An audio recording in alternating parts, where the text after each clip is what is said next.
হরে কৃষ্ণ, রাধে রাধে। হরে কৃষ্ণ, রাধে রাধে ভক্তবিন্দু, আশা করি সবাই ভালো আছেন। শ্রীমদ্ ভগবদ গীতার নবম অধ্যায়ে রাজগুচ্ছ যোগ, শ্লোকে বলা হয়েছে, ভক্ত যতই ভগবানের কথা শ্রবণ করেন ততই তার অন্তরে দিব্য জ্ঞানের প্রকাশ হয়।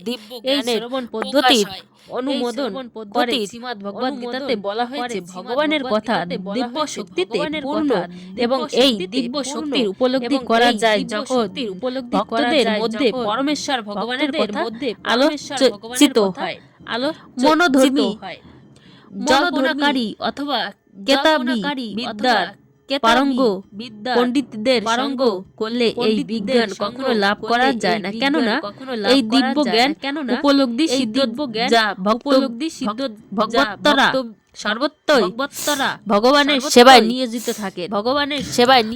ভগবান কৃষ্ণ ভাবনাময় প্রতিটি জীবের মনোভাব ও আন্তরিকতার সম্বন্ধে জানেন এবং ভক্ত সঙ্গে কৃষ্ণ বিশারদ তত্ত্ববিজ্ঞান হৃদয়ঙ্গ করার জন্য বুদ্ধিমত্তা প্রদান করেন।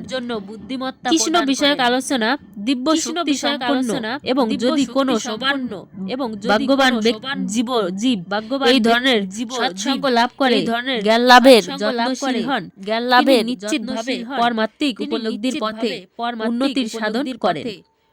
ভগবান শ্রীকৃষ্ণ তার সেবায় অর্জুনকে উন্নত স্তরে উত্তীর্ণ হতে উৎসাহিত করবার উদ্দেশ্যে এই নবম অধ্যায়ের সেই রহস্যের বর্ণনা করা হয়েছে, যা পূর্বে বর্ণিত তত্ত্ব সমুদ্র থেকে অনেক বেশি।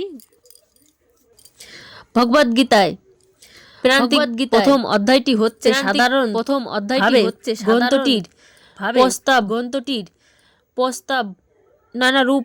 দ্বিতীয় ও তৃতীয় অধ্যায়ে বর্ণিত জ্ঞানকে গুচ্ছ বলা হয়েছে। সপ্তম ও অষ্টম অধ্যায়ে বর্ণিত বিষয়সমূহে ভক্তি যোগের সঙ্গে বিশেষভাবে সংযুক্ত এবং যেহেতু তার প্রভাবেই কৃষ্ণ ভাবনা বিকশিত হয় তাই তাকে গুচ্ছোত্তর বলা হয়েছে।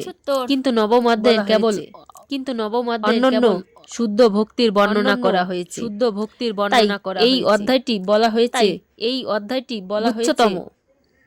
গুচ্ছতম।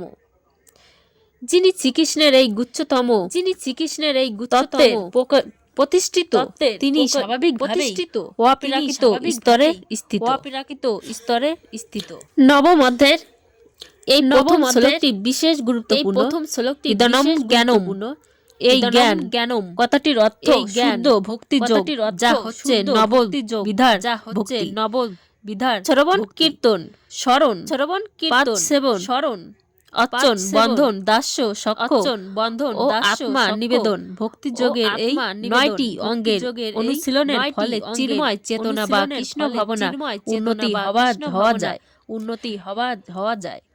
এভাবেই জড় জাগতিক কলুষ থেকেই হৃদয় শুদ্ধ হলে কৃষ্ণ তত্ত্ববিজ্ঞান হৃদয় অঙ্গ করতে পারা যায়। যেমন সপ্তম অধ্যায়ে পরমেশ্বর ভগবানের ঐশ্বর্যপূর্ণ শক্তিমত্তা, তার বিধির শক্তি, পরা অপরা প্রকৃতি এবং সমস্ত জড় জাগতিক প্রকাশের বর্ণনা করা হয়েছে। এখন এই নবম অধ্যায়ে ভগবানের মহিমা বর্ণিত হবে। এই শ্লোকে সংস্কৃত শব্দ অনুসয়াবে অত্যন্ত তাৎপর্যপূর্ণ। সাধারণত গীতায় ব্যাখ্যাকাররা উচ্চ শিক্ষিত হলেও সকলেই পরমেশ্বর ভগবান শ্রীকৃষ্ণের প্রতি ঈর্ষাপরায়ণ। এমনকি বড় বড় পণ্ডিতেরাও ভগবদ গীতায় অত্যন্ত অশুদ্ধ ব্যাখ্যা করেন। তাদের ভাষ্য অর্থহীন, কারণ তারা শ্রীকৃষ্ণের প্রতি ঈর্ষাপরায়ণ। ভগবত্তাদের ব্যাখ্যাই যথাযথ ব্যাখ্যা। ঈর্ষাপরায়ণ ব্যক্তি কখনোই ভগবদ গীতায় ব্যাখ্যা করতে পারে না অথবা কৃষ্ণ তত্ত্ব বিশ্লেষণ করতে পারে না। কৃষ্ণ তত্ত্ব না জেনে যারা চরিত্রের সমালোচনা করে তারা বাস্তবিকই মূর্খ। তাই অত্যন্ত সাধারণ সঙ্গে সেই সমস্ত ভাষ্য বর্জন করতে হবে যে ব্যক্তি শ্রীকৃষ্ণকে শুদ্ধ দিব্য ও পুরুষোত্তম স্বয়ং ভগবান বলে জানে, তার পক্ষে এই অধ্যায়গুলি হবে পরম কল্যাণকর। বন্ধুগণ, আমার ভিডিওটি যদি ভালো লাগে অবশ্যই চ্যানেলটি সাবস্ক্রাইব করে অবশ্যই চ্যানেলটি সাবস্ক্রাইব আর অবশ্যই কমেন্ট বক্সে জয় শ্রীকৃষ্ণ লিখতে ভুলবেন না।